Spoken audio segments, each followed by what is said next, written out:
ലോക്സഭാ തെരഞ്ഞെടുപ്പിൽ ഉത്തർപ്രദേശിലും മഹാരാഷ്ട്രയിലും നേടിയ മേൽക്കൈ നിലനിർത്തുകയാണ് ഇന്ത്യ സഖ്യത്തിന്റെ അടുത്ത കടമ്പ.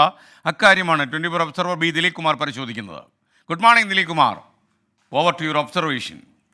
Good morning S K. ഒരു 3 കാര്യങ്ങളാണ് ഈ തെരഞ്ഞെടുപ്പിന് ശേഷം ഇന്ത്യയിൽ സംഭവിച്ചുകൊണ്ടിരിക്കുന്നത്. അതുമായി ബന്ധപ്പെട്ട കാര്യങ്ങളാണ്. അതിലേറ്റവും പ്രധാനപ്പെട്ട ഒരു കാര്യം, ഇന്ത്യയുടെ ഹിന്ദി ഹൃദയഭൂമി എന്നറിയപ്പെടുന്ന ഉത്തർപ്രദേശിൽ 80 ലോക്സഭാ സീറ്റാണുള്ളത്. അവിടെയാണ് വലിയ ജയം പ്രതിപക്ഷ ഇന്ത്യ സഖ്യം നേടിയിട്ടുള്ളത്. അത്തരമൊരു വിജയം ഇന്ത്യ സഖ്യത്തിന് ഉത്തർപ്രദേശിൽ ഉണ്ടാകുമെന്ന് BJPയോ അല്ലെങ്കിൽ രാഷ്ട്രീയ നിരീക്ഷകരോ എക്സിറ്റ് പോളുകളോ ഒന്നും പ്രവചിച്ചിരുന്ന കാര്യമല്ല.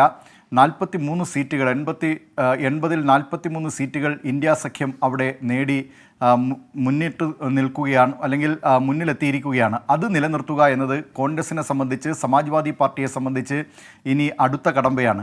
അതിലേറ്റവും പ്രധാനപ്പെട്ട കാര്യം, സമാജ്വാദി പാർട്ടിയിലേക്ക് ഈ ദളിത് വോട്ടുകൾ ഏകീകരിച്ചു എന്നതാണ്. നേരത്തെ BSPയിലേക്കാണ് ഈ ദളിത് വോട്ടുകൾ പോയിരുന്നത്. 2019 ലോക്സഭാ തെരഞ്ഞെടുപ്പിൽ സമാജ്വാദി പാർട്ടിയും BSPയും സഖ്യമായി മത്സരിച്ചപ്പോൾ സമാജ്വാദി പാർട്ടിക്ക് സീറ്റൊന്നും ലഭിച്ചില്ല.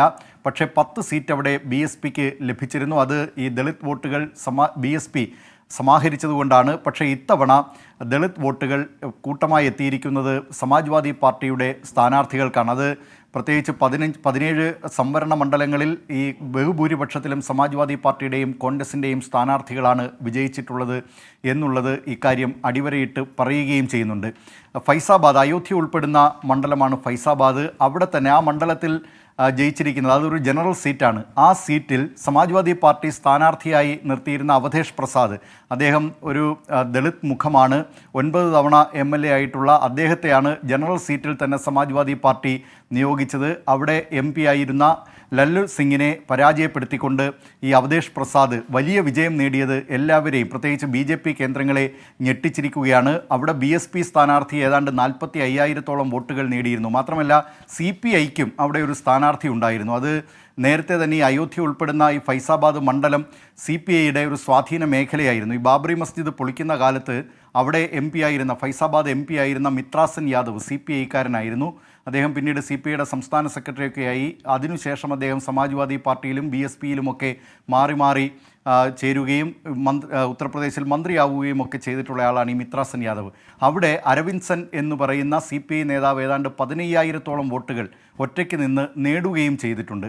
പക്ഷേ ഈ വെല്ലുവിളികളൊക്കെ അതിജീവിച്ചാണ് അവിടെ സമാജ്വാദി പാർട്ടി സ്ഥാനാർത്ഥി ഏതാണ്ട് 55,000-ൽ പരം വോട്ടുകൾക്ക് വിജയിച്ചത് എന്നതും ശ്രദ്ധേയമായ കാര്യമാണ്. ഇതിലേറ്റവും പ്രധാനം, ഈ സംസ്ഥാനത്ത് ഉത്തർപ്രദേശിൽ അതിൻ്റെ അടിത്തട്ട് വരെ കോൺഗ്രസിൻ്റെയും സമാജ്വാദി പാർട്ടിയുടെയും പ്രവർത്തകർ ഒന്നിച്ച് പ്രവർത്തിക്കുന്നു എന്നത് അഖിലേഷ് യാദവ് മുതൽ താഴെത്തട്ടിലുള്ള നേതാക്കൾ വരെ അത് ഉറപ്പുവരുത്തിയിരുന്നു എന്നതാണ്. അതിൻ്റെ പ്രതിഫലനമാണ് ഈ തെരഞ്ഞെടുപ്പിൽ കണ്ടതും. SK. Thank you Deepak Dharmadam. Thank you Dileep Kumar. Dileep Kumar political ഒബ്സർവേഷനുമായി നാളെ ഇതേ സമയം പരിപാടിയിലുണ്ടാകും. സുധി സുഹാസ് പറയുന്നത്, SK, ഞാൻ വയനാട്ടുകാരനാണ്.